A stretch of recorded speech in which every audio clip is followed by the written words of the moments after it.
वर्ना system Bharat की सबसे पुरानी सोशल फ्रेमवर्क्स में से एक है, लेकिन इसका असली कॉन्सेप्ट काफी अलग था जैसा आजकल लोग समझते हैं।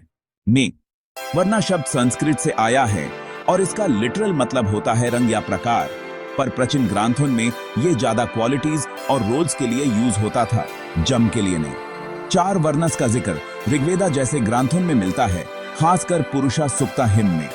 ये हैं Brahmins, teachers, priests, scholars, Kshatriyas, rulers, warriors, administrators, Vaishyas, traders, farmers, merchants और Shudras, service providers, artisans, labourers.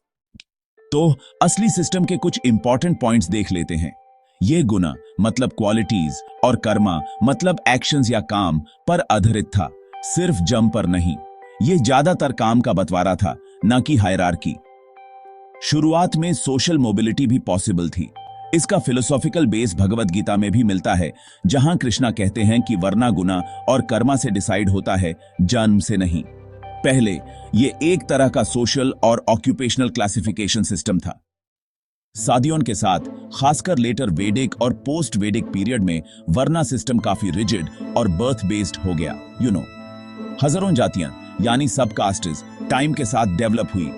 Social mobility बहुत कम हो गई और एक तरह का हायरार्की का नजरिया डोमिनेट कर गया। मनुस्मृति जैसे ग्रंथों ने एक्चुअली स्ट्रिक्टर सोशल कोड्स को फॉर्मलाइज किया और इन डिविजन्स को और भी गहरा बना दिया। आजकल वर्ना सिस्टम को अक्सर कास्ट सिस्टम के साथ ही समझा जाता है, जो कि हेरेडिटरी है और ये सोशल हायरार्की से भी जुदा हुआ है, और हिस्ट्री में भी इसके चलते काफी डिस्क्रिमिनेशन हुआ है। ये सोशल स्ट्रक्चर में डीपली जम गया था। ब्रिटिश कॉलोनियल रूल के टाइम कास्ट कैटेगरीज को सेंसस के थ्रू और भी सिस्टमेटाइज किया गया, जो हॉनेस्टली इन रिजिड आइडेंटिटीज को और भी पक्का कर दिया। जब हम असली वर्ना कॉन्सेप्ट को आज के कास्ट के कॉन्सेप्ट से कंपेयर करते हैं, तो कुछ बड़े डिफरेंसेस दिखते हैं।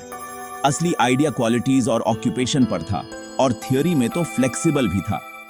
लेकिन आज का सिस्टम मोस्टली रिजिड है और जम पर आधारित है।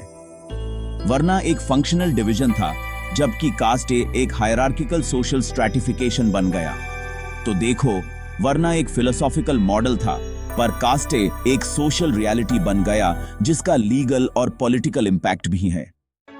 काफी स्कॉलर्स कहते हैं कि वर्ना जो एक थियोरेटिकल मॉडल है, वो जाति से अलग है, जो प्रैक्टिकल कास्ट ग्रुप्स हैं। जो रिजिड कास्ट सिस्टम आज है, वो टाइम के साथ इवॉल्व हुआ है, मेनली पॉलिटिकल, इकोनॉमिक और सोशल फैक्टर्स के वजह से।